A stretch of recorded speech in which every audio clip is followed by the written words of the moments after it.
Pemirsa,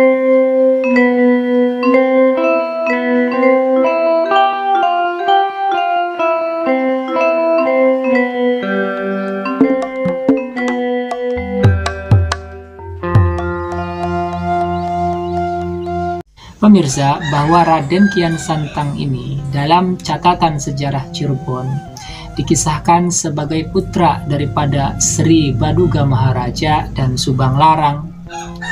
Jadi di antara perkawinan Sri Baduga Maharaja atau Prabu Siliwangi dengan Subang Larang ini dikisahkan menghasilkan 3 orang keturunan, yaitu keturunan yang pertama yaitu Pangeran Walang Sungsang, keturunan yang kedua yaitu Rara Santang, dan keturunan yang ketiga yaitu Kian Santang atau Raden Kian Santang.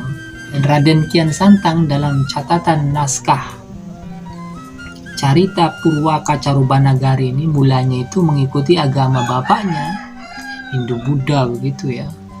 Mengikuti agama ayahnya Hindu-Buddha, sementara kakaknya itu yang dua itu sudah memeluk Islam.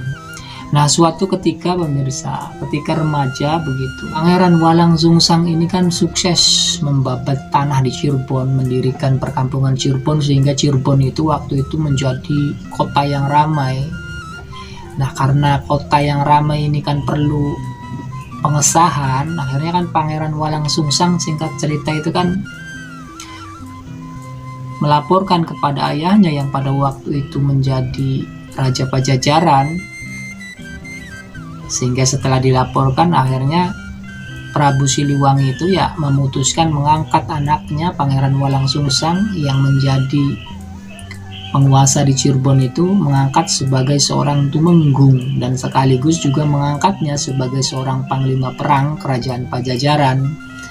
Nah, ketika Prabu Siliwangi ingin mengesahkan jabatan tumenggung kepada anaknya Walang Sungsang itu, Prabu Siliwangi itu kan mengutus seorang patih untuk pengesahan, itu kan mengutus seorang patih, maka diutuslah patih. Dan dalam sejarah Cirebon, patih yang dimaksud itu adalah Patih Jagabaya. Nah, dalam hal kondisi semacam itulah Raden Kian Santang itu memohon kepada bapaknya Prabu Siliwangi itu untuk ikut serta ke Cirebon, karena beliau itu dikisahkan sangat kangen sekali dengan kakaknya, kakak kandungnya, karena beliau itu dikisahkan ya bertahun-tahun itu nggak melihat kakaknya kan begitu ya. Akhirnya Prabu Siliwangi mengizinkan untuk Raden Kian Santang itu keluar istana untuk ya menemui kakaknya itu.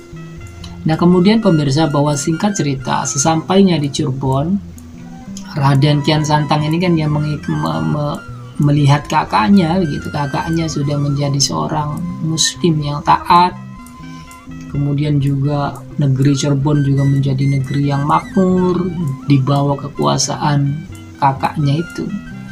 Nah, setelah acara penobatan selesai, Patih Jagabaya dengan Raden Kian Santang ini kan menginap di Cirebon, itu kisahnya itu nginep di Cirebon. Nah, ketika nginep di Cirebon itulah antara Raden Kian Santang dengan Raden Walang Sungsang kakaknya itu sering terjadi dialog,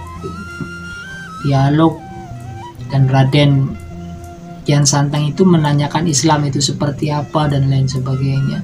Nah, singkat cerita Raden Walang Sungsang atau Pangeran Walang Sungsang atau Pangeran Cakrabuana ini memberikan pemahaman keislaman terhadap adiknya itu, sehingga setelah beberapa hari lamanya begitu dikisahkan bahwa Raden Kian Santang itu tertarik dan akhirnya memeluk agama Islam. Jadi dalam Carita Purwaka Carubanagari, Raden Kian Santang itu memeluk Islam itu tidak dari kecil. Beliau itu memeluk Islam itu setelah diislamkan oleh kakaknya. Jadi dalam masa remaja, ya menuju dewasa lah ya begitu, diislamkan oleh kakaknya.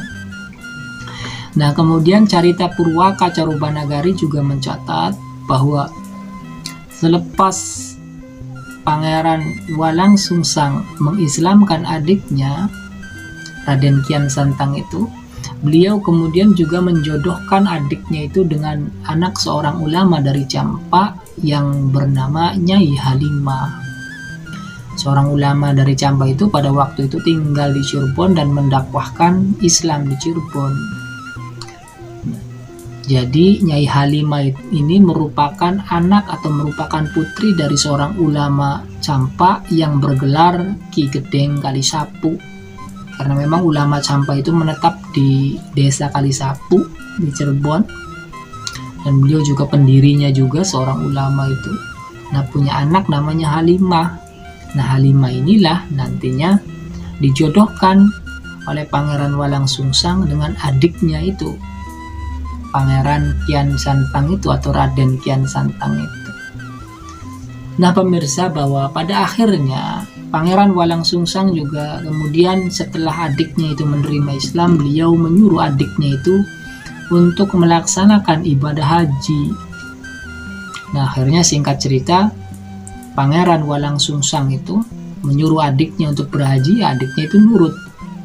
Raden Kian Santang berangkat haji, dan sehinggalah kemudian yang bersangkutan itu Raden Kian Santang itu berangkat haji, dan sepulangnya dari Tanah Suci itu nantinya Raden Kian Santang itu mendapatkan nama baru.